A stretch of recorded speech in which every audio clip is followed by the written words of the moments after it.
इचलकरंजी आणि हातकणंगले येथील विद्यार्थ्यांसाठी आनंदाची बातमी।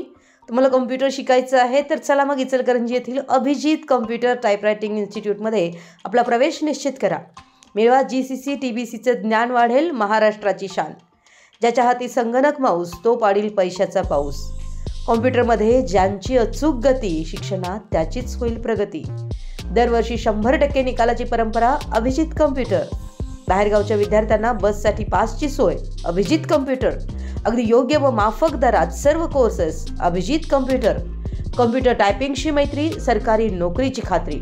अविरत 40 वर्षे शिक्षण कॉम्प्युटर क्षेत्रात वावरणारं विश्वसनीय नाव अभिजित कॉम्प्युटर टाइपरायटिंग इन्स्टिट्यूट। करा सुरुवात दर्जेदार शिक्षणाची, ध्येयपूर्ती होईल परिपूर्ण यशाची। इचलकरंजीतील एकमेव अद्ययावत कॉम्प्युटर टायपिंग शिक्षणासाठी Abhijit computer typewriting institute. GCC TBC इंग्रजी, Marathi, Hindi computer typing course, सरकारी, निमसरकारी, खाजगी नोकरीसाठी आवश्यक अभ्यासक्रम, government certificate in computer typing basic course.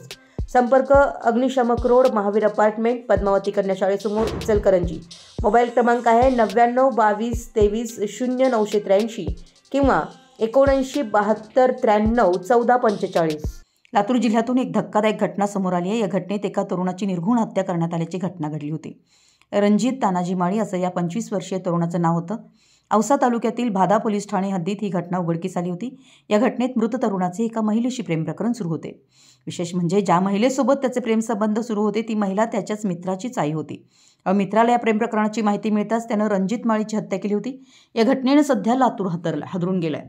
मिळालेल्या माहितीनुसार रणजित माळी हा अविवाहित होता आणि दुधाचा व्यवसाय करायचा। शुक्रवारी नेहमीप्रमाणे रणजित त्याच्या गोठ्यात झोपायला गेला होता। यावेळी अज्ञातानं त्याच्या डोक्यावर आणि गळ्यावर धारदार कोयत्यानं वार करून त्याची हत्या केली होती। ही घटना शनिवारी सकाळी 8 वाजण्याच्या सुमारास उघडकीस आली होती। त्यानंतर ग्रामस्थांनी या घटनेची माहिती भादा पोलिसांना दिली। त्यानुसार पोलिसांनी तात्काळ घटनास्थळी धाव घेऊन मृतदेह ताब्यात घेऊन पोस्टमॉर्टमसाठी पाठवला होता। तसेच पोलिसांनी या घटनेचा कसून तपास करायलाही सुरुवात केली होती। सुरुवातीला काही अज्ञात हल्लेखोरांनी त्याची हत्या केली असावी असा पोलिसांना संशय होता। मात्र गावात चौकशी केली असता वेगळाच ट्विस्ट समोर आला। रणजित माळीचे गावातील एका महिलेसोबत अनैतिक संबंध होते आणि याच महिलेचा अल्पवयीन मुलगा हा रणजितचा चांगला मित्र होता। त्यामुळे पोलिसांना त्याच्याच मित्रावर संशय बळावला होता।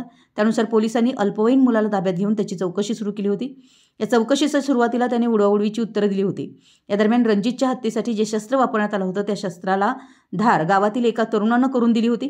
त्यामुळे पोलिसांचा संशय आणखीनच बळावला आणि त्यांनी कसून चौकशी केली असता अल्पवयीन मुलानं हत्येची कबुली दिली। मृत रणजित माळी आणि अल्पवयीन मुलगा हे खूप चांगले मित्र होते। दोघांचे एकमेकांच्या घरी नेहमी येणे जाणे असायचे।